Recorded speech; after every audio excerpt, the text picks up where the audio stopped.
Hello, good morning, નમસ્કાર, welcome back to my new vlog. તો આજ તો સ્કૂલમાં રજા રાખી, વ્લોગ ચાલુ કર્યો 8 વાગે. પપ્પા ગયા ઓફિસ ચા નાસ્તો કરીને, અને આ બાજુ મમ્મી ગુડ મોર્નિંગ. દાદી નાવા ગયા અને દાદા પૂજા કરે. તો ચલો મળીએ આગળ વ્લોગમાં. તો ઇન્ટરવ્યૂ આપવા ગયા હતા તો કેન્દ્રીય વિદ્યાલયમાં હું ગઈ હતી, એટલે આજ સ્કૂલમાં રજા રાખી હતી. ઘરે આવી ગયા, આ બાજુ મમ્મી અને પપ્પા આવ્યા ઘરે. કેવું રહ્યું? સારું રહ્યું. પહેલું છે ઇન્ટરવ્યૂ હે ને? ઇન્ટરવ્યૂ તો પહેલું જ હતું. બરાબર. આ બાજુ દાદા ને દાદી જમવા બેઠા, તો ફ્રેશ થઈને હવે જમી લઈશું. તો વાગી ગયા 12:30. આ બાજુમાં તુવેર બટાકાનું શાક, રોટલી, કેરીની ચટણી, છાશ. બેસી ગયા જમવા. અથાણું ચણા મેથીનું અથાણું. રૂપાબેનના પ્રિય અથાણું ને પ્રિય ચટણી. હવે ખાશે. આ તે ખાવાનું જ હોય ને કા.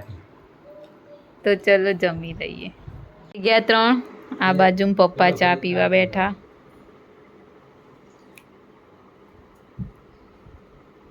બોલો, ચલો ચા પીવા મિત્રો. ટાઈમ થઈ ગયો ચાનો.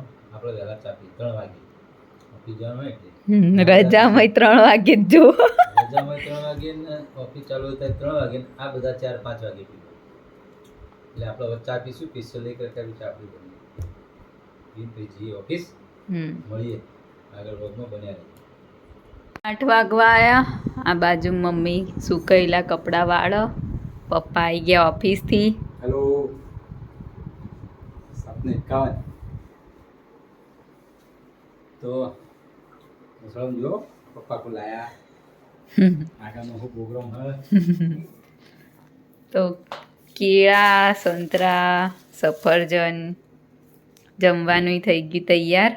ખીચડી, ચોખાનો લોટ. આ બાજુ લોટ લાયા પપ્પા, ઈડલીનો ને ચોખાનો.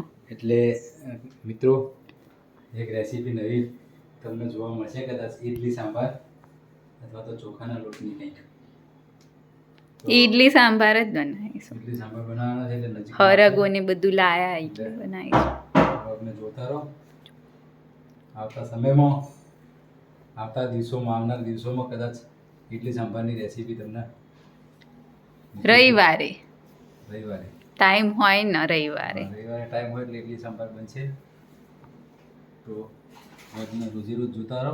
પૂરેપૂરો બ્લોગ જુઓ, જેથી કરીને તમને પણ કંઈક જાણવા મળે અને અમને પણ. અને કોમેન્ટ તો કરો મિત્રો, કોમેન્ટો બહુ કરો એટલે તમારી કોમેન્ટોના અમે તમને જવાબ પણ આપીશું. અને બ્લોગમાં બન્યા રહે. મળીએ આગળ જમવાના ટાઈમે. અને આજ તો બપોરની ઈચ્છા પૂરી કરીએ મમ્મીએ. હા, આજે સ્વીટ બનાવી. લાપસી ખાવાની બહુ તીવ્ર ઈચ્છા થઈ ગઈ હતી, તો બનાવી. આજ લાપસી બનાવી. એની મમ્મીએ લાપસી બની આપી છે. આ શેનો લોટ? લાપસી. એ છે ઈડલીનો, એ છે ચોખાનો. તો બપોરની લાપસી કરતી હતી ને, મેં મંગાવ્યો તો તે લાપસી બનાવી દીધી આજે. એટલે જોઈએ પપ્પાબેન કેટલી લાપસી ખાય. 30 રૂપિયાનો તો કીધો.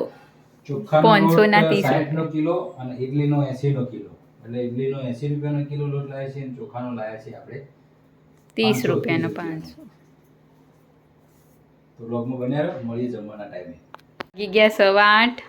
આ બાજુ લાપસી, ખીચડી, રીંગણનું શાક, રોટલી, ઘી, દૂધ,